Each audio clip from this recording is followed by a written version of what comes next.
तुम्हारे लिए सुंदर सी ड्रेस, और मनीषा तुम्हें किताबें पसंद है ना, तुम्हारे लिए किताबें लाया हूँ। थैंक यू भैया। थैंक यू भैया। थैंक यू भैया। करिश्मा, तुम्हारा नेकलेस कितना सुंदर है, ये भैया कहाँ से ले आए होंगे? मैंने भैया को 3 दिन पहले फोन पर ये डिजाइन दिखाया था और आज भैया ये ले आए। सविता तो अपनी ननदों के गिफ्ट्स देखकर जल गई, और करिश्मा का नेकलेस तो उसे भी बहुत पसंद आया था। अपनी बहनों के लिए कितना अच्छा नेकलेस लेकर आए हैं, मुझे कभी कोई गिफ्ट नहीं दिया।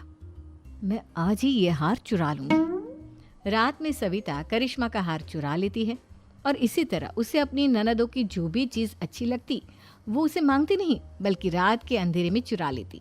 इसी तरह दिन बीतते गए, और सविता ने मयंक के दिल में भी उसकी बहनों के लिए नफरत पैदा कर दी। एक दिन मयंक ने करिश्मा और रेशमा के लिए रिश्ता देखा, और ये बात उसने घर में सबको बताई। माँ, करिश्मा और रेशमा के लिए बहुत अच्छा रिश्ता आया है, वो लोग कल इन्हें देखने आ रहे हैं, आप और सविता मिलकर सारी तैयारी कर लेना। ये सुनकर करिश्मा और रेशमा खुश हो जाती हैं, लेकिन सविता सोचती है, अगर इन दोनों बहनों की शादी हो गई तो घर और बाहर का काम कौन करेगा? मनीषा तो 1 नंबर की कामचोर है, उससे तो किसी बात की उम्मीद लगाना ही बेकार है। मुझे इस शादी को रोकना होगा। अगले दिन सभी लड़के वालों के स्वागत की तैयारी करने में लगे होते हैं। तभी मयंक अपनी बहनों से आकर कहता है, तैयार हो गई तुम दोनों? देखो, दोनों लड़के बहुत अच्छे हैं, मैं कोई कसर नहीं छोड़ना चाहता, इसलिए तुम उनके सामने अच्छे से बिहेव करना, और अपनी भाभी से लड़ने मत लग जाना।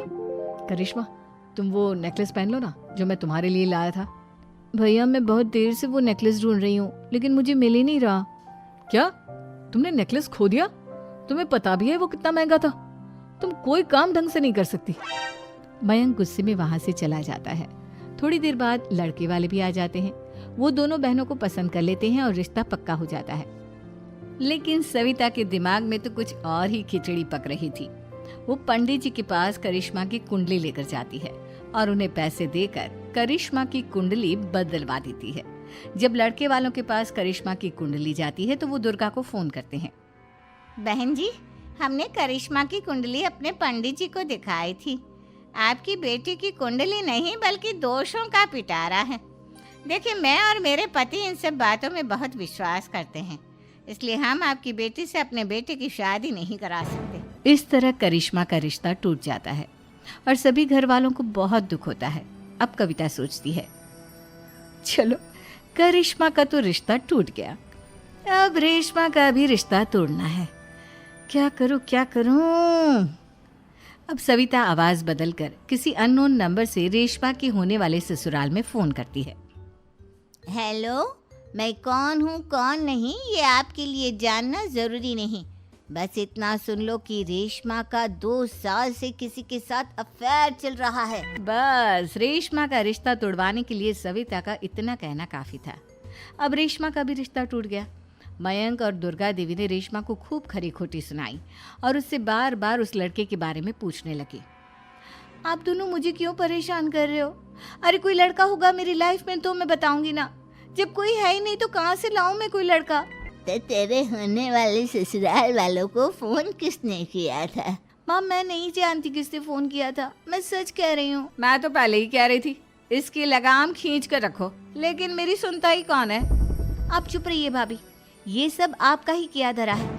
अब तीनों बहनों को विश्वास हो जाता है कि ये सब उनकी भाभी ही कर रही है। तीनों बहनें अपनी भाभी को सबक सिखाने के लिए एक वकील कर लेती है और घर में हिस्सा मांगना। देखो भैया, माँ बाप की जायदाद में जितना बेटों का हक होता है उतना ही बेटियों का, इसलिए इस घर के 4 हिस्से होंगे और हमें अपना हिस्सा चाहिए।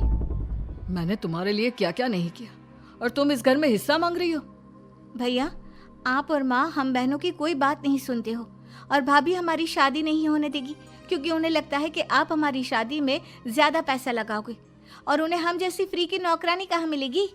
तो हम भाभी के साथ तो रह नहीं सकते, हम बहनों को अपना हिस्सा चाहिए।